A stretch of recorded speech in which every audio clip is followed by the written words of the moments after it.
Hi, this is Maurice LaMarche, and that name will mean nothing to you nor the sound of my voice, unless I become the brain from TV's Pinky and the Brain, or Calculon, the star of all my circuits from Futurama. Oh, he is a bottle, so from Futurama. Puny human, this is Morbo the newscaster. On tonight's news, you're listening to Still Toking with on the Dorkening Podcast Network. I will destroy you.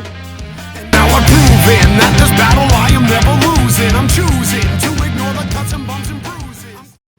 Well, hell yeah. We're back. Welcome to another kick-ass episode of Still Toking with. Like I said last week, I took over the role of monkey behind the keyboard. Go ahead and say it, Jeff. It's more like an ape. Want a banana? I'm not going to say it. Oh. No, I wouldn't do that. No. Just once? I'm going to be nice to you. I'm going to be nice to you tonight. Uh-oh, I'm in fucking trouble. Yeah, that should scare the fuck out of you right there. a little bit, yeah. See everybody jumping off the ship already? We'll get into that backdrop in a few minutes, folks. But with us tonight, filling in for Jar Jar, who is on an extended leave of absence till further notice. We wish him well and hope everything is going well for him. But kicking it with us tonight is our man Jags. What up? How you doing, brother? Chilling. I'm just kicking it. I see that. Like the neon green you got going on there tonight. I just felt like green. It's just my thing. I look good in green. You do. I do. I like it. I feel sexy in the green. I wouldn't go that far. Okay. Yeah. Wouldn't go that far. But so yeah, that voice you're hearing in your head is always Mr. Jeff. Yeah, don't let me get into your head. I'll never leave. Yeah, no shit. Yeah, no. No, I'm looking forward to tonight. I was doing a little bit of research like I always do. Well, at least I try to do. Right. And brought back a lot of memories from my childhood. And I started to get scared, actually. I remember as a little kid, my dad reading some of these things to me, and now I guess this, our guest is taking this to another level, or actually displaying some of the truth behind some of these stories, from what I understand. Well, let's bring John Paizis right in here, and he can explain it all for us. Welcome to the show, John. Thank you. Listen, you guys, you already win the award for the best opening I've seen in a podcast. So congratulations on that rocked, man.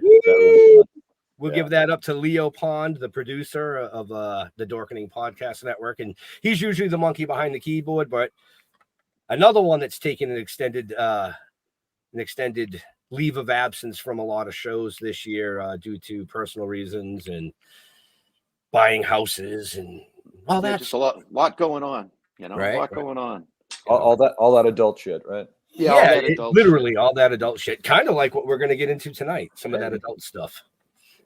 So, like I said, welcome to the show, and let's get this thing rolling.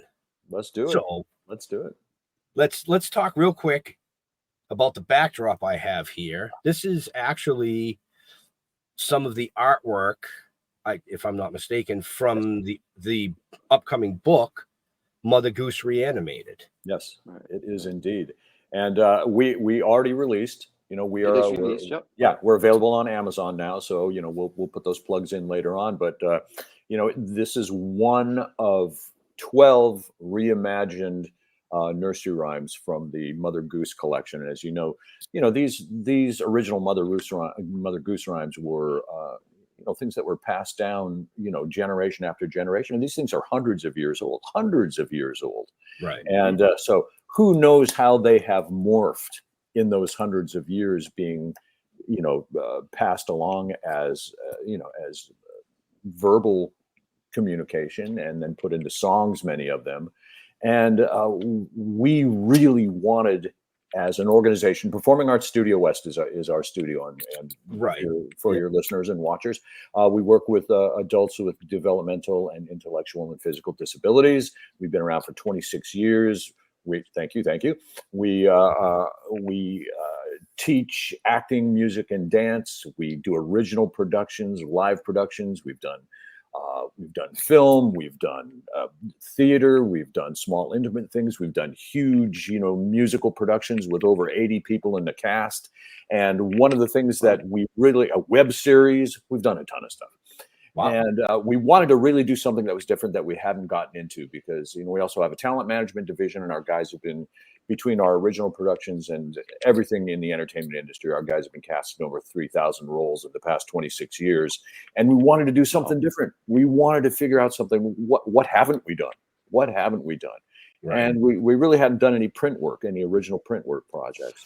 And we thought, well, what's an interesting way to teach those kind of skills and something we can do completely in-house and then invite our celebrity friends to join us on. And we came up with the idea of reanimating in terms of bringing something dead back to life, like the old Mary Shelley Frankenstein thing. We're reanimating dead stories and dead rhymes that, some people probably haven't even thought about for years.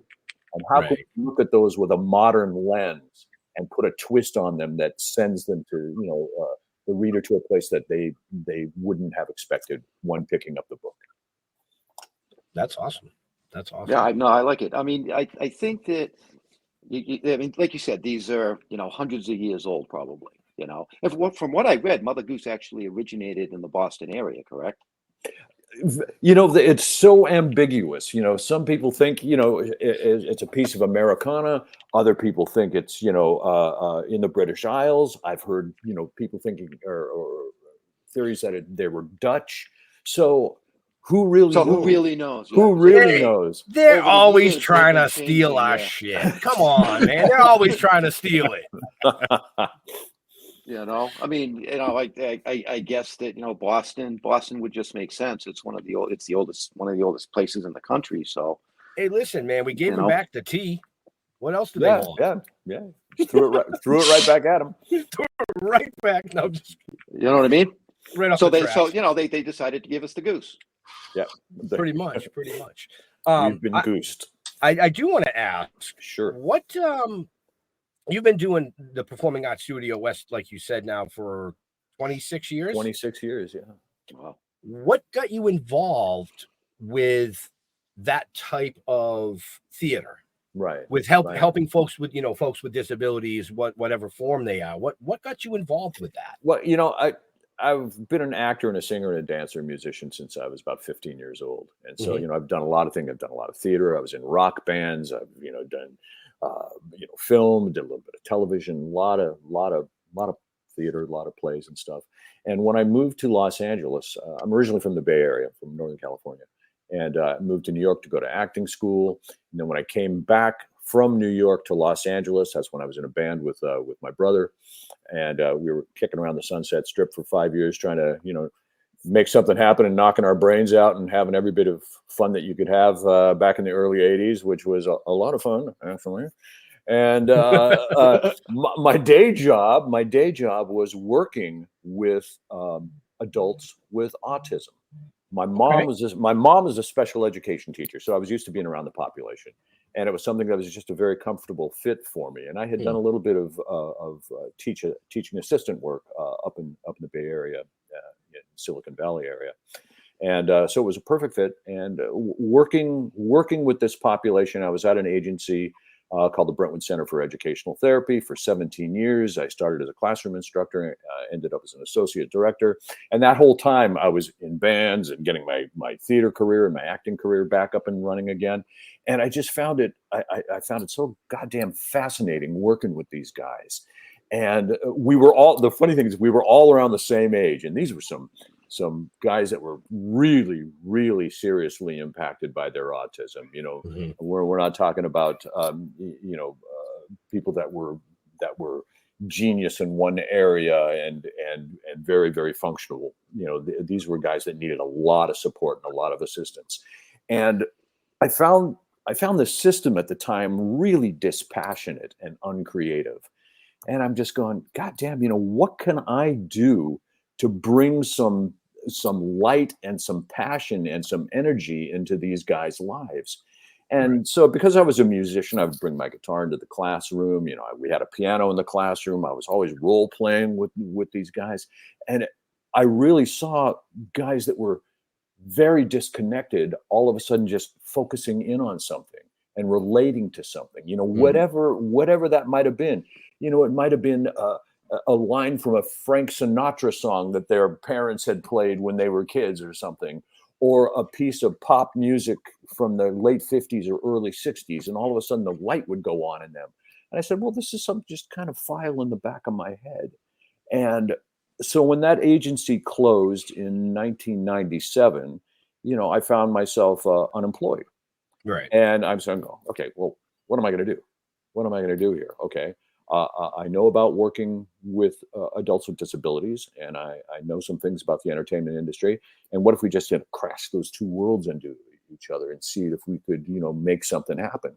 So I went to one of our local funding sources here in the greater Los Angeles area, and I said, what would you guys think of a performing arts program for adults with disabilities where we teach them, these skills in acting and music and dance, which also augments your normal types of skills that you need to get along in this world, communication skills, listening skills, chaining things together in some kind of an order. And they took the bait on that. They gave me a little grant. And I started off as the sole instructor for this program, working with 6 people with disabilities. And as we grew and grew and grew, and now we're working with about 80 individuals with disabilities and creating original projects like Mother Goose Reanimated, and we've done so much. So that's it's kind of a long explanation to a simple question. No, it's the perfect explanation.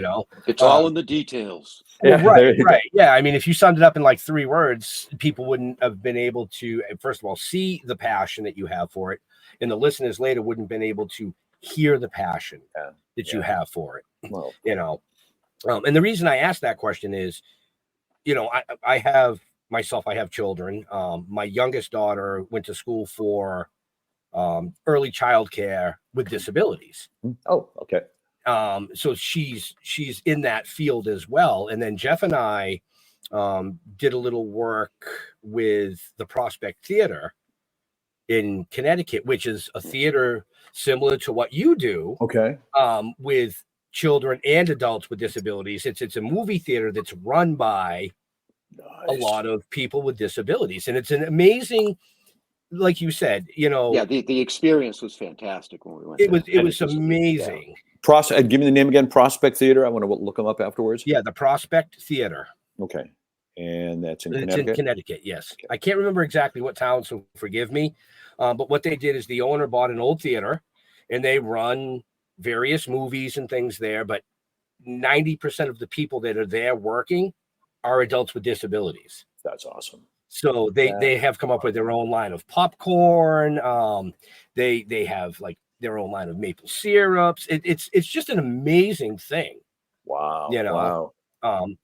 And what a great that's a great concept. That's a great concept because a lot of people say, "Oh, we're going to open up a little a cafe or a coffee shop or something like that." But to put it into that kind of a venue and have that kind of experience, that's amazing. I love that. Right. And they do a great job too. I mean, it's not your typical theater. No. It's just not it's very artsy. Do they show those kind of art films or cult classic kind of stuff? Is that the they vibe? Show all kinds of cool stuff. Yeah. They might do like a Back to the Future weekend. They've actually had some celebrities stop through when they were playing the celebrities film. Right. Nice. And just sit in the crowd with actual, the crowd.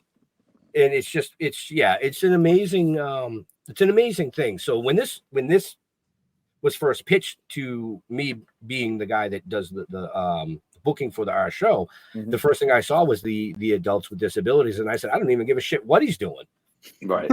Honestly, well, we had him in a chain gang until just a couple of years ago. But right. I wanted to ask you about, you said you got your initial grant.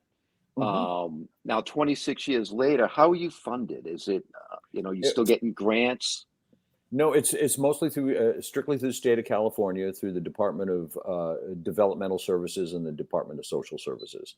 Okay. And so we get paid like a school gets paid, by attendance. The number of people we have, we get a certain rate, per individual per day.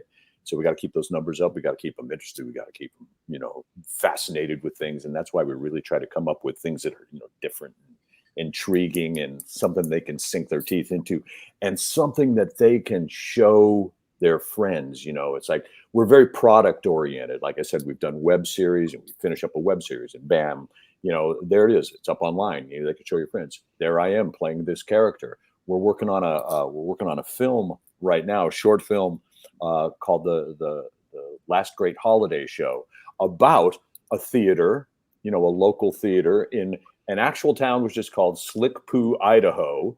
All right. I thought the guy who was writing this was making this shit up. And I said, nobody's going to buy that. And then I put it in the search. It's a real place. So Slick Poo, Idaho. And it's a theater that's like on the verge of going under. So they have to come up with this one great holiday show to keep things going and to keep the funds coming in. And we have such a creative staff. Not only are our participants, our clients, extremely talented and funny and wonderful, but man, do we got a talented staff of professionals that we've created this artistic family that just it's such a joy. And as I'm sure every one of you guys know, when you find like-minded people that have a passion for something that they all share, and then can take, the skills that we have learned as professionals over the years and share those with, people that are hungry. And I always think of our participants like sponges. It's like, they may come in the morning and they're kind of dried up and, don't got much going on. And here we go, drip, drip, drip. We're writing a song today, guys. Drip, drip. Hey, we're doing arrangements. Or hey, guys, here are the sides for the stuff that we're going to be shooting today for the film. And you just see them filling up and filling up and filling up, and that's very satisfying, I have to say. That's nice. Now, did they all work on the writing and the artwork as well in the book? We had some people that really, really contributed, and I'll give you a great example. The Cat and the Fiddle, which is familiar to just about everyone. Hey diddle diddle, the cat and the fiddle, the cow jumped over the moon, the little dog laughed to see such sport, and the dish ran away with the spoon. And our first thought, we would sit down with the production team and first, how do we choose these rhymes? Oh, we want to get something that's visual. We want to get something that is familiar, but we can take in a direction, again, like I said before, where people may not have expected. And our first concept for the Cat and the Fiddle, we're thinking, hey, a cat, that's kind of cool, cat, And so we thought, hey, how about a Rat Pack era Hollywood Hills pool party? And we're going, oh, that could be cool. So yeah, let's play around with that concept. And we beat that thing to death, and we couldn't get it to gel. And we had one of our participants, a young woman on the autism spectrum, real goth looking chick, man. She was so cool in her early 20s, but black pixie hair, kind of spiky down here and stuff, always dressed in black. She weighed about 90 pounds, and she was very hip with the way she dressed. Her name was Raven, and she was an aspiring visual artist. And she's sitting in the production office with us, and she's going, guys, she said, the dish ran away with the spoon. She goes, what if you made the dish a flying saucer? And that would be the dish. And we said, God damn, Raven. I said, that's a great idea. So now the Cat and the Fiddle has turned into a story of alien abduction. And we see, how about that? So we see it works. I love it. It does work. So we see a junk man, and we're probably late 60s, early 70s, we put this era in. And the illustration is of a junk man driving in his truck, and he's looking out the window, and he sees all the stuff that's being lifted out of the back of his truck. You see the cat. The cat is like one of those old Felix the cat kitchen clocks. You remember them with the eyes that go back and forth? So that's the cat. You see an old violin getting lifted up into the rays, into the into the spaceship, into the UFO. You see silverware, so there's the spoon. You see in the background there's a field, and there's a cow being lifted up out of a field. So the cow is being lifted up, and it looks like it's jumping over the moon. And you see a silo and a barn being torn up, and the frightened face of the truck driver and his little dog, who laughed, is also being sucked up, and he's trying to reach up and keep him from being abducted also by the aliens. So, hey, why not, right? Wow.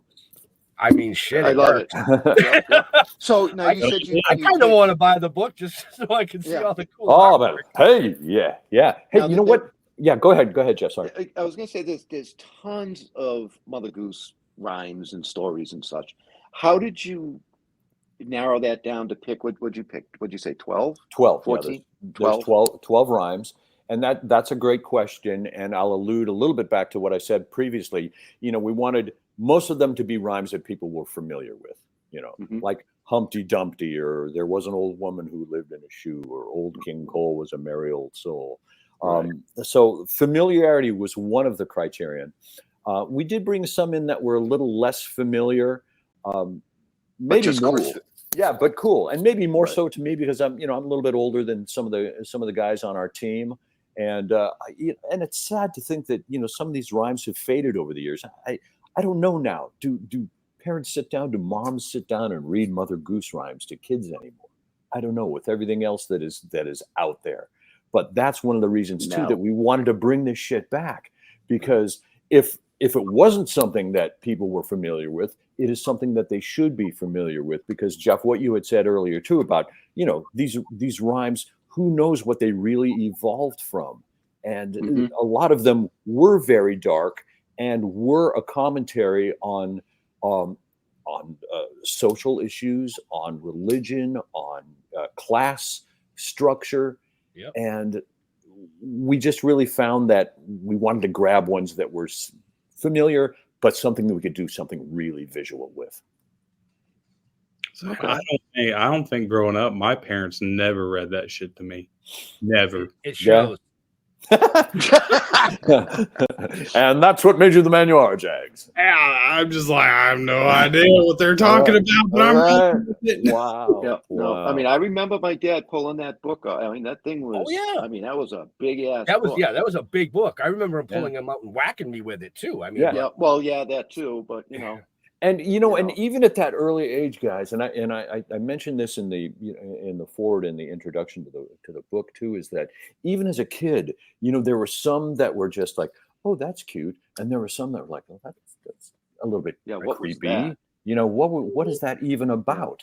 And Edgar Allan Poe wrote that one, right? Yeah, right. Yeah, exactly. Right. Except somebody was buried in a wall, bricked up behind a wall. The thing I ever remember is going into class. I think it was my senior year in high school, and we were talking about. It was in drama class, and they were talking about where the whole ring around the rosy came from. And it was Black Plague, right? Didn't have to do with the plague. Yeah. Yeah. I was like, once they explained it, I was like, oh shit, that's fucked up. And a lot of these things are really messed up. They are really messed up. Yeah. Which makes it that's much more fun. Right. To our viewers and listeners, if you want to know more about John, Mother Goose Reanimated, the book, links to the book, check the show notes up above or down below, depending on where you're watching and listening to us. Everything is in there. Beautiful. Thank you. We appreciate that. Yeah. And I really do encourage people, man, with Halloween coming, it's a great tie into Halloween with the holidays coming. Hey, man, Christmas is coming. Yeah. Look, this is a 187 page full color book. And, it comes in hardcover, it comes in soft cover. There's a Kindle version for those who, and a lot of people, the Kindle version is amazing too, guys, because, you load this onto your computer, you got it there forever. You can just zoom in on shit and really take a deep dive into the detail of each one of these illustrations. And, one of the other things it has too, it has tons of behind the scenes production photos. So you get an idea of not only, the passion that was involved in putting this project together, but also the detail and the coordination and the production values and the costumes and the props and the makeup and everything that goes with it. And my cat is meowing. I don't know if you can hear her, but it's almost dinner time. Oh, but, it's your cat? I thought it was mine. Yeah. It's the cat and the fiddle. Right, I kept looking down. I'm going, well, what do these two want now? Yeah. I just fed them. Now, have you considered it, or are you planning on doing an audio version? Yes, yeah, that's something that we're looking at for 2025. We're going to get through the holidays, track the sales and stuff like that. But yes, an audio version. We're looking at that could be creepy. Oh yeah, and we have each one of the celebrities that was involved in this did a verbal rendition of their original rhyme too, of the original Mother Goose rhyme. And that's one of the other things that I think is great about the book, is we juxtapose traditional style illustrations with the reanimated versions that we came up with. And those illustrations, those original style illustrations, were done by an artist on the autism spectrum who is an animator, a brilliant animator, and a brilliant illustrator. Her name is Rachel Capito, and we found her through one of our staff people. She had done illustrations for a kid's book that they were working on. And that was the last piece of this puzzle that we were trying to put together, because this took 10 years, guys. It took us 10 years to put this together, because we're a small team. We're not a huge production team. You got 40 guys working in different departments. It's basically 4 or 5 of us, putting this whole thing together and coordinating. So excuse me. So that's just another wonderful thing to delve into when people are looking at the book, and it's got something for everybody. Yeah, and it does. I mean, I actually have a sizzler reel that was sent to us. Okay. Would you like me to play that? I would love for you to play. Yeah. Give the folks a little insight into what we're talking about here. All right. So here we go, folks. This is a sizzler reel for Mother Goose Reanimated. How did we perceive nursery rhymes when we were children? It doesn't really matter. We're not children anymore.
Welcome to the world of Mother Goose Reanimated.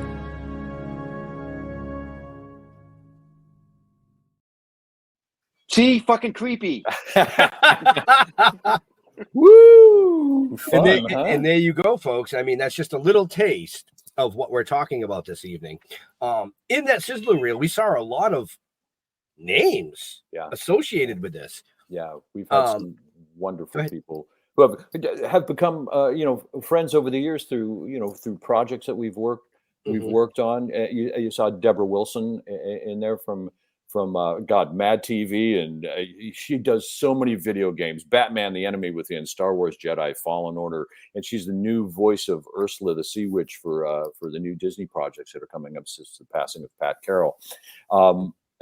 Matt Frazier from American Horror Story Freak Show, and he was also on the new Netflix series Chaos with Jeff Goldblum. He's done Loudermilk. He's done so much stuff. Naomi Grossman, from American Horror Story. Jamie Brewer from American Horror Story. So we got a trifecta of American Horror Story people. Mindy Sterling from the Austin Powers franchise, and the Goldbergs, who's just hysterical. We just did a podcast with Mindy and Deborah last night. That was just so much fun. Beautiful Jade Taylor from The Magicians, stunning actress, beautiful actress and stunt person, Eli Jane. Kurt Yeager, an actor with a disability from Sons of Anarchy and Tell Me a Story, and Quarry, where he is just badass, badass. Right. Oh, and yes, and one of the other things that we worked with, it was so great how we met Mindy. All right, Mindy Sterling. All right, we were doing a film with one of our guys, and my wife was feeding me information as what was that, dear? She's holding the teleprompter. Yeah, no, she should be holding a teleprompter because I can't hear a dang word she's saying. But anyway, so we're meeting people through different projects. And then once we had met Mindy, then through a film we were doing called Any Day Now with Tony Award winner Alan Cumming, and then we did 2 years with her on a Jim Jeffries show called Legit, which was super funny, edgy.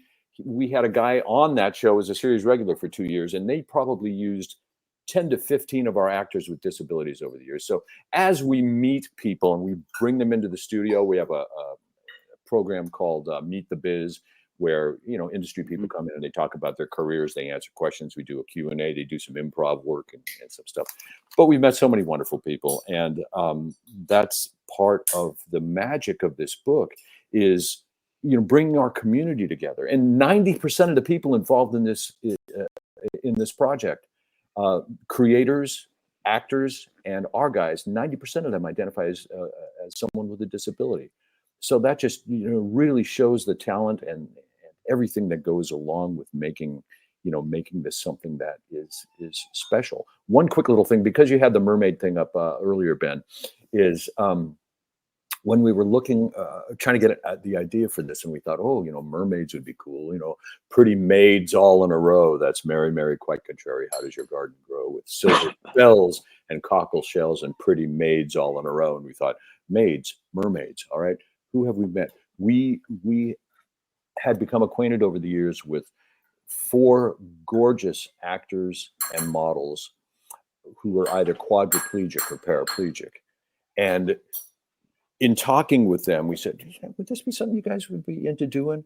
And more than one of them mentioned, after my injury, after my spinal injury, I would envision myself as a mermaid, because here I was, this beautiful woman, gorgeous faces, long flowing hair, but could not walk. And so many of them related to the Little Mermaid story or just mermaids in general.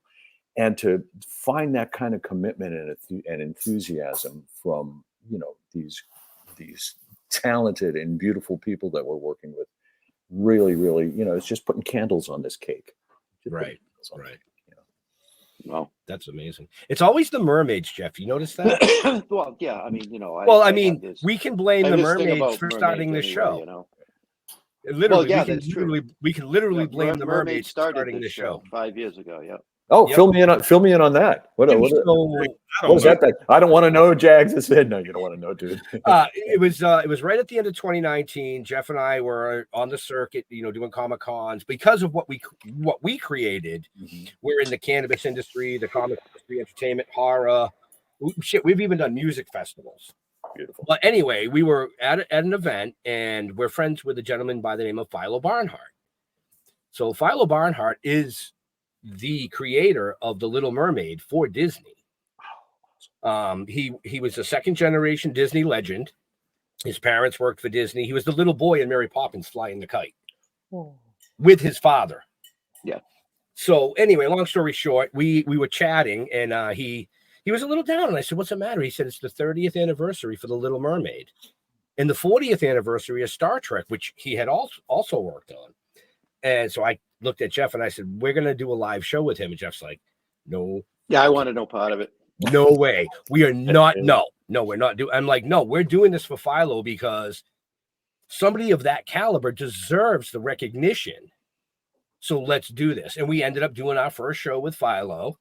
which was a good show in 2019. Yep. It was the Yep. only He show actually he drew a was it 11x17 print that day? during Live the on show. the show. Wow. And sold it. Yeah, and we sold it off at the end of the show for him. Yeah. But that's how this show started. And here we are 5 years later, you know, going into our 6th season, and the guests are amazing. But it's that damn mermaid. That's a great story, dude. That is wonderful. That is wonderful. Yeah. If can I go over some of the other rhymes and let you guys know how we've twisted these things and what that's what I want to know. What they have morphed into. Let me get out my notes, gentlemen, because I don't want to miss anything here. All right, Little Bo Peep. We're all familiar with Little Bo Peep as lost her sheep and doesn't know where to find them. Leave them alone and they'll come home wagging their tails behind them. So in our version, Little Bo Peep is now a World War II B-17 nose art pinup girl. And she is standing on a hillside. She is standing on a hillside as the plane that her image is emblazoned on has been shot down above Germany. And you see the crew parachuting out of the flaming plane, but the crew are sheep, which kind of makes a comment on war and people that are drawn into war and what can happen to those people. And our model for that was a beautiful young lady named Tiana that was on the autism spectrum. She's now into doing animation on her own with a group of very talented people. Now I know how your mind works. Yeah, pin-up girls, mermaids. Oh, I go everywhere. And we'll get to the psychedelic stuff in a little bit. But okay, so that's the twist we took on Little Bo Peep. Humpty Dumpty sat on a wall. Humpty Dumpty had a great fall. All the king's horses and all the king's men couldn't put Humpty together again. In our version, and these versions also include alternative storylines and alternative prose. So there's an explanation and a storyline behind each one of the new illustrations. So Humpty Dumpty is now a patient who's confined to a 19th century insane asylum, and that is because he was always odd as a boy. He's always picked on a boy. He was beaten as a boy. He was abused as a boy, and his mind just cracked. And he ended up in this asylum. And the illustration is him sitting on the floor in a padded cell in a straitjacket with rats crawling on his feet. And he's just staring straight ahead. And all the king's horses and all the king's men are his champions and his protectors that he has conjured up in his mind to keep him safe against the abuse that he suffers. And so you see these 5 mounted knights from the medieval area. And so that is it's one of my favorite ones because it's just so dark and so twisted.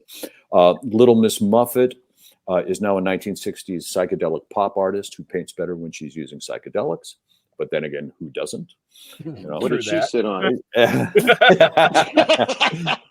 You saw Mary Quite Contrary, okay, with the mermaids. The old woman who lives in a shoe is now an owner and overseer in a future dystopian society shoe factory, where she keeps all her indentured servants under control by using drugs to keep them zombified and working for her to produce thousands and thousands and thousands of shoes on a regular basis. That's the one Mindy Sterling is, and it's just it's gorgeous. That one has, I think, 25 extras we had in this. And we shot these guys out, and a lot of them were wheelchair users, some people with cerebral palsy, all different kinds of individuals. But the way that people are featured in this, disability is not the deal. They could just be anyone. They are a character in this storyline, disability notwithstanding. Right. Old King Cole, which you got behind you right there now, with the beautiful Jade Taylor and Mark Povinelli and Nick Novicki, who are wonderful actors, little persons who have had great careers. So Cole is now a heroin-addicted jazz musician in the early 1960s. And Why not, right? Why not? And it's listen, it's a part of this thing too. It's the human condition. No matter what era these are set in or what types of characters, each one of them speaks to a very, very human emotion or a human condition that people are familiar with. So that's just a little bit more insight into where these rhymes go. Wow. I think he reiterated on those rhymes because he wanted Jags to feel like he was part of the show. Yeah. So Jags, you remember that one from back in the day there, right? No? Okay. Sure. That's right. I'm going. Absolutely. Don't know nothing about that. Okay. Wow. So I just want to ask, this may be a weird question, but I wanted your take on what these film producers have been doing lately, taking classic cartoon characters and such and creating horror flicks out of them. Okay, give me an example of one thing you're talking about, and I'll see if I can. Winnie the Pooh. Blood and Honey. Winnie the Pooh. That's a Winnie the Pooh thing. Yeah. Twisted, but there's an audience for that kind of stuff. Well, I'm one. Yeah, there you go. I mean, there's something. Listen, there's something for everybody out there, and I mean, Comic-Con is a great example of that. You go. We were just there a couple of weekends ago, and it's 127,000 people in 3 days, and there is such a wide range of interests and strange people and regular people, and we found it fascinating. Gosh, I mean, the cosplay contest they had, first prize $10,000, you guys.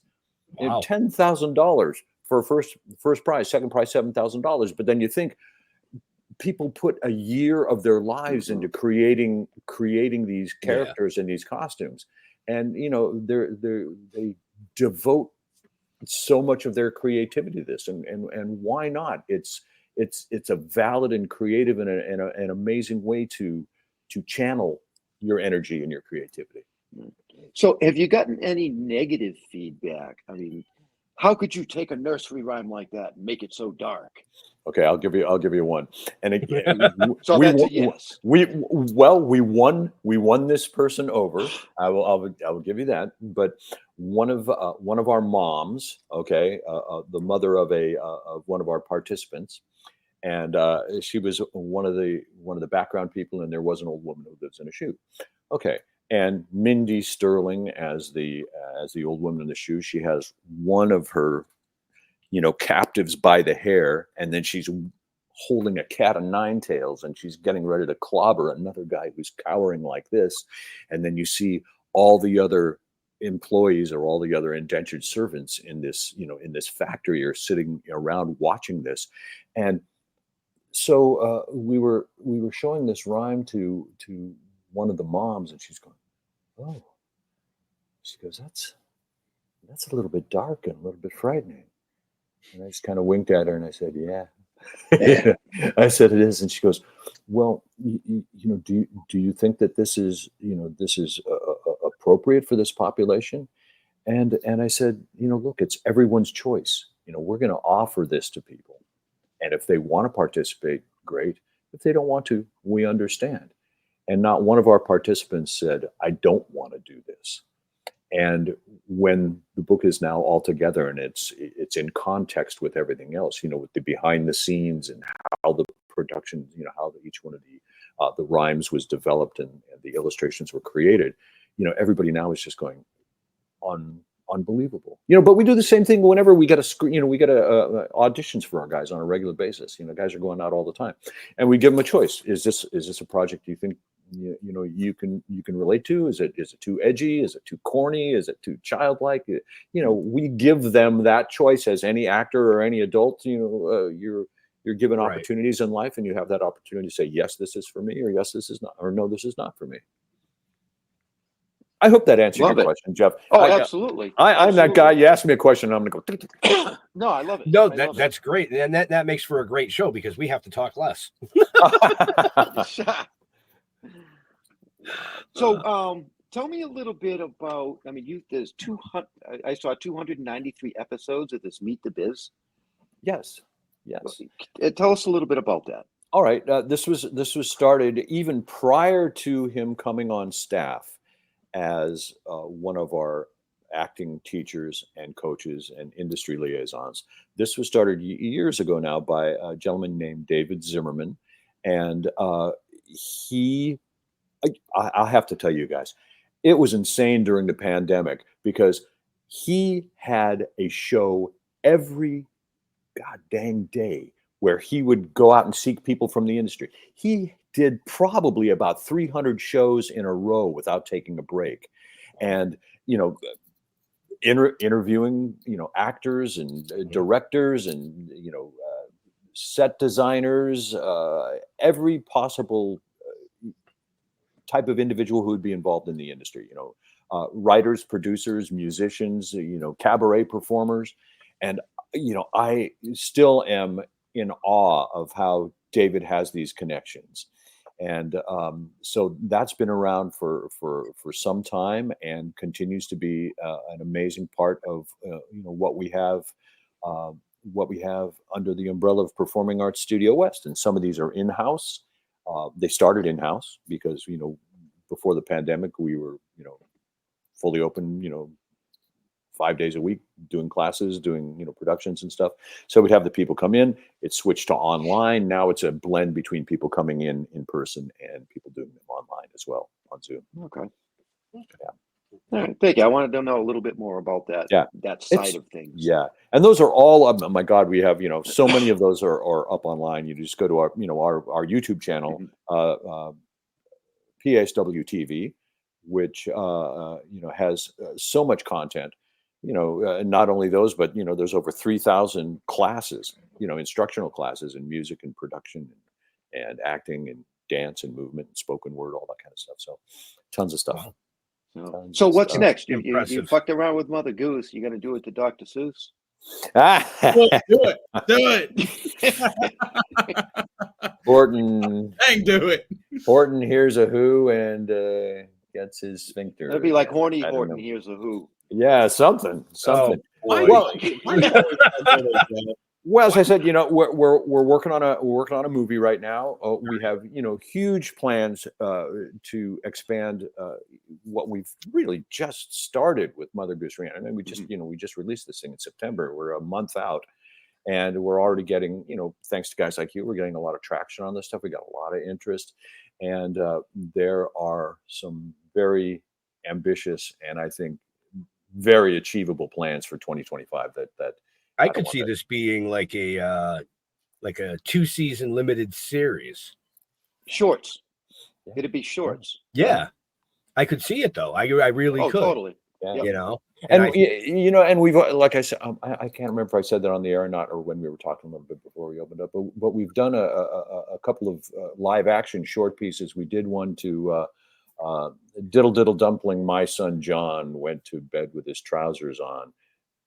Take notes, Jags. Went to bed with his trousers on, one shoe off and one shoe on. Diddle Diddle Dumpling, My Son John. And so we had become friends with an amazing talent. His name is Kurt Yeager. He was on Sons of Anarchy. He was on I just don't want to miss it. Let me see.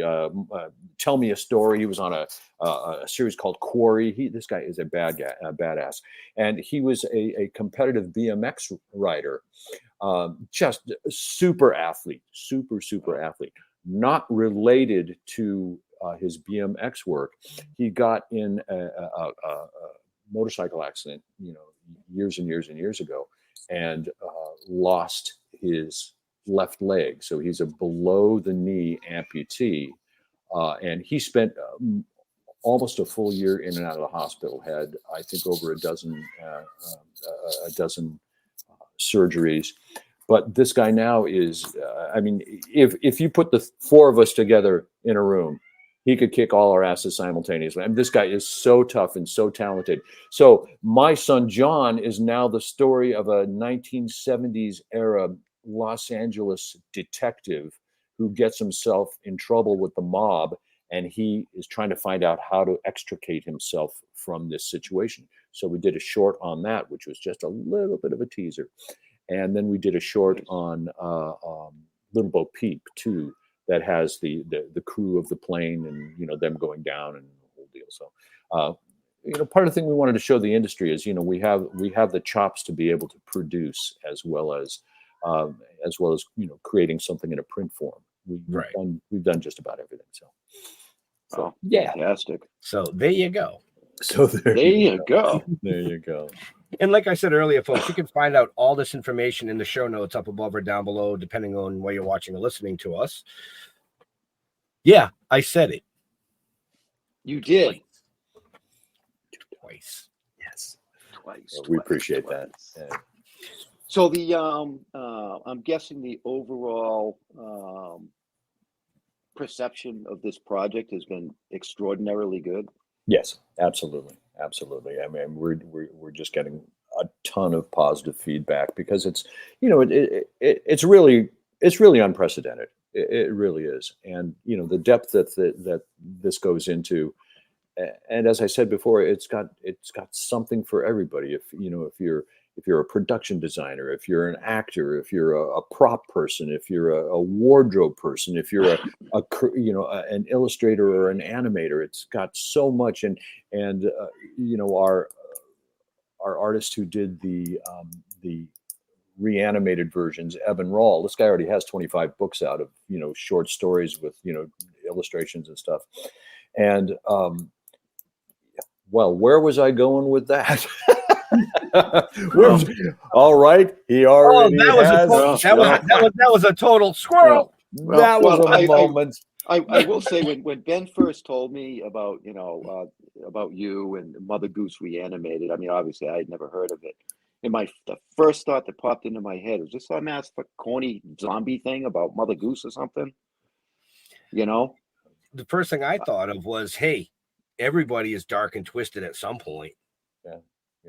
You know, there's you know, I think you had shown the cover of the book. There's an alternative cover. There's one that we started off with that was literally showing the resurrection of Mother Goose. She was and we took it into we did an Americana version of this for sure. So she's in front of an old church on the countryside, and you got a couple of rednecks kind of watching this thing happening, and you have two of the preachers from the church are simultaneously baptizing her and shocking her corpse back to life with electric eels, one on each neck. And it's so stoned, you guys. It's so stoned and very frightening and very funny all at one time. And so that is now in the bonus material at the end of the book. We decided on a different cover just for a wider appeal. But you know, this has gone through so many iterations and reincarnations itself as we've been working on this thing for the past 10 years. Wow. That's pretty impressive. Wild. I'm impressed. That's pretty wild. Thank you. And there's original music that goes with this that we're going to roll out. You know, Jeff, as you were saying, you know, perfect for an audio book. You know, we have you know, brilliant composers and rock musicians that are you know, part of our team at the studio. And so these things are backed by so much substance and so much good stuff that you know, we're just going to keep rolling out things a little bit at a time, you know, to keep the audience interested. But will you be singing? Am I singing on any of this stuff? No, I'm doing a lot of narration. I'm doing some narration, and you know, most of the music is more like you know, film scoring type of stuff. Okay. So not a lot of vocals with it, but just that. Well, I brought that up because of your past with the music. You know, being the lead singer for Kid Twist and World Affairs back in the day. You know, not only that, you do a little bit of voice acting yourself. I've done stuff for video games. And I hear through the grapevine, this is the grapevine, that you actually did some stand-up comedy. I did some comedy. You know, when I moved back to New York, you know, and dark comedy. I bet I was a kid back then. You know, and I would do the open mic nights and stuff. You know, and then I did the same thing when I came back out to LA again, and although I enjoyed writing, you know, and I enjoyed, you know, coming up with the material and coming up with the sets, that just was not. It wasn't the vibe for me. You know, that kind of club, you know, that kind of club scene and that kind of, you know, what you have to do to really, really, get some notoriety in that field. It's just like anything else. You got to beat your goddamn brains in to make something happen. But yes, I did a little bit of that as well. Right. So fun to experience, but not something you want to fully delve into. Gotcha. Absolutely. Absolutely. That's a perfect way of putting it. Kind of like this show sometimes. Yeah. Yeah. I've done a lot of that over the years, actually. This sounds like fun. Yeah, it was fun. I'm not. Yeah, it was fun. But hey, well, listen, it's an education, and everything goes into this, this bowl of experience that then you can just draw from when you need it. I've done a little bit of that. I've done a little bit of this. I've succeeded in this. I've failed in that. But it's all part of, the fabric that makes up who we are, right? Exactly. Well said. Well, thank you, sir. And you tap into all of that as you proceed in life. We do. Yeah, we sure do. Is that what it is? Yeah. Or is that everything that flashes before your eyes, right before the lights?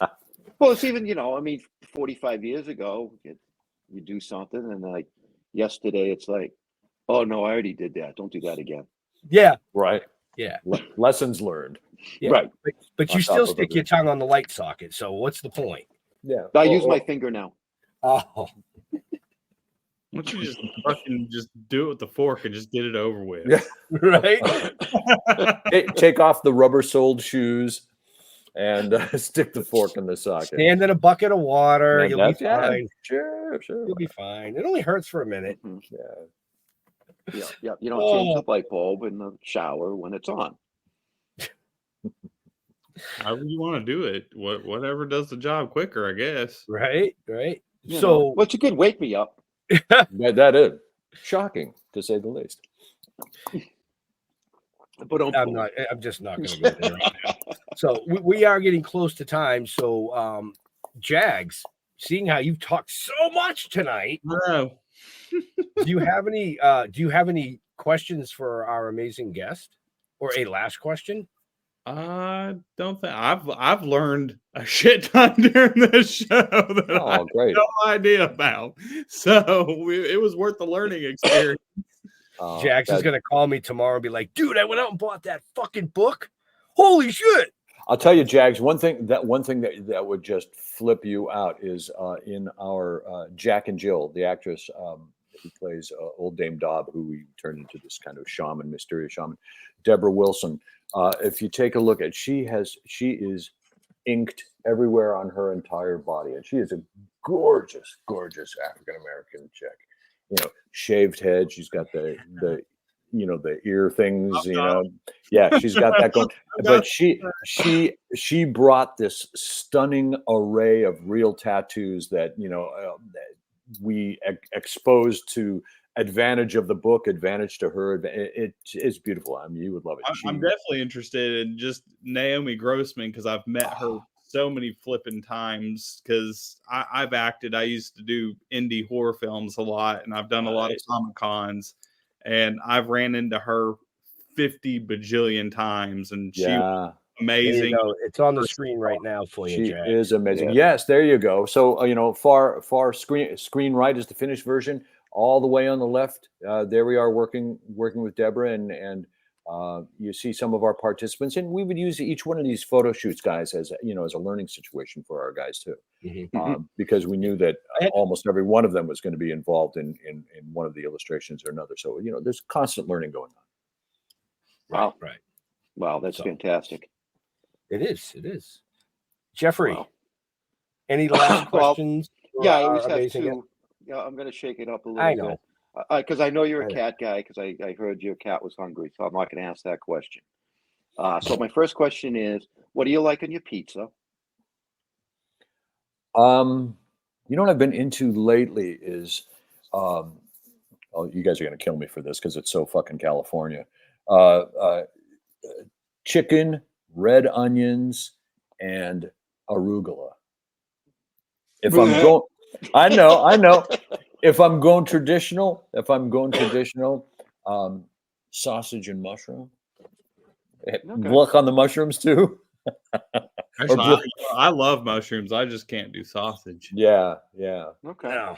No, right, so nobody likes my pizza either because I eat pepperoni and anchovies, and dude. Anchovies on pizza are bold, man. That is bold. Love pepperoni and anchovies. That'll work. Okay. That'll work. My second question is chipmunks or squirrels? Well, I've had much more experience with squirrels than I have with. In fact, I don't ever think I've seen a chipmunk in real life. I have a feeling this is about to take a bad turn. Something about being in my shorts. I don't know which would be more compatible. I've toured with Jeff a lot, and I see his face. And I already know. Why do you ask that? And I'm sure it's just all for. Why do you ask that? Well, I ask those particular questions for a reason. My other question I normally ask is, are you a cat guy or a dog guy? I learn a lot about an individual based on what they eat for a pizza. Mm-hmm. Okay, and what type of rodent they like and think is cute. Well, I think squirrels are cute as hell. So are chipmunks. Again, I've never seen a chipmunk in real life. All I know is that we got. That's too bad. I mean, those little motherfuckers run all over my fucking yard. Oh, do I got them everywhere. Yeah, I don't know. I don't know if they're even indigenous to Southern California. I don't think so. They kicked them all out. But squirrels are everywhere. So squirrels are everywhere, and we got them running all over our trees and our yards and pissing all over things. And me and my wife were going, "Oh, aren't they cute? We're feeding them for a while." And then they started, tearing up our shit, and we said, "We're not feeding you anymore." So they started tearing up our shit more and peeing all over everything. And so, and besides, we got questions like that, nobody's prepared for. Yeah, right. Okay. It's called improv, right? Pretty much. I warned you before we started. It's all good. This has been a pleasure, you guys. This has been a pleasure. I love your guys' vibe. I love your style. I love everything about this. Excellent. So with that being said, folks, we are a little over time. We want to let John get back to his busy life. I'm sure it got to California. It's dinner time. I think I heard his wife making dinner during the interview. I think she was feeding the cats, guys. The cats probably eat better than we do. Yeah. Right. So the cats got fed. John, maybe not so much. You might have to order a pizza. I'm on my own. Yeah, I'm on my own with that. So with that, let's see. Jags. I know. I'm going to go to you first. Yeah, come check me out on Sound Injection, on Hellfire, and 434 Media Group. We're always interviewing bands in heavy metal and hard rock. I actually have two I want to throw out because we got some huge shows coming up. One this Saturday with the one and only Tom Hazart, who was integral in finding bands like Limp Bizkit, Papa Roach, Nonpoint, worked for several big record labels. And then Halloween night, we're doing a special. We got one of the guys from Taproot joining us. So don't miss that. Watch us Hellfire or Sound Injection on Facebook or 434 Media Group. Hell yeah. Well, dude, Jags, where are you from, man? Where's I am from South Carolina. South Carolina. Okay, yeah. Very good. Got some very good friends there. Nice. So, right. John, where do you like interacting with your fans on the socials? God, I'm real lame on social media, but we have a Facebook presence, we have an Instagram presence, both for the studio and myself. Again, we have our own YouTube station, PASW TV. We've got a ton of our stuff up there. So just type in Performing Arts Studio West, and that'll take you in 100 different directions. So you just put that into a search engine, and you can find out everything you want to find out about us. And same thing with Mother Goose Reanimated. I mean, bam, put it into a search engine. It's going to send you to all the ways that you can reach us and take a look at the including to hell. Yes, well, yes, I do.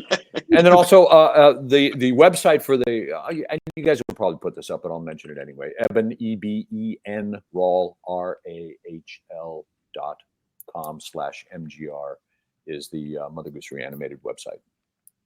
So there you go, folks. You have no excuse. None whatsoever. There's everything in the show notes, and he just reiterated to you the website. Plus, he's saying some nursery rhymes for us today. I mean, come on, what the hell? Yeah. Yes. We're here to educate as well as entertain. Right. Jeffrey. John, thank you very much for fucking with my childhood. My pleasure. My pleasure. I do. I appreciate that. now I'm going to have to read this stuff and get reacquainted, apparently. And that's okay. You know, I think it's fantastic. I love what you did with this. Thank you. And I can't wait to look at it, to be honest with you. Thank you. But as far as us, just go to stilltoken.com or Token with the Dead on Facebook. You can Google Token with the Dead. We take up pages. It's pages. Some of it's true, some of it's not. None of it's fucking true. Don't ever look me up. Don't look me up personally. That's a bad idea. Because that's all true. You know, yeah, that's a bad idea. Because none of that. There's a bunch of me's out there, from what I understand. Okay. You know, and none of them are me. So, you know, I don't know if this is like AI robotic shit or what the fuck is going on. They don't even look like me, but they got my name. I don't even know how that's possible. It's the cat and the fiddle. Playing with my diddle? No, it's the cat and the fiddle. It's John's cat and the fiddle, man. I'm just telling you, they grabbed your ass, they sucked you out of the back of a truck, and they put a bunch of you back there. It's an abduction. It's an abduction. Oh, fantastic. Fantastic. I love it. Excellent. So, John, I just want to say, when I close up the show, just hang tight till the show's completely closed out, please, if you don't mind. Yeah, we want to thank John for hanging out with us tonight, talking about Mother Goose Reanimated. I think it's dark, twisted, and perfect for everybody. Yeah, and totally awesome.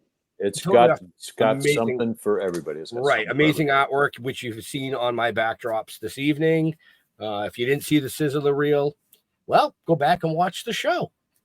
There you go. Or check the show notes, because the sizzler reel and the extended sizzler reel links are there. Yeah, I want to thank Jags for taking time out of his day. I know he's really busy, you know, for coming and hanging out with us this evening. And to all our veterans and first responders, we want to thank you for doing what you do so people like us can come up here and do what we do. Stay safe. We'll see you next week. We're out of here. Thanks, guys. Peace. So come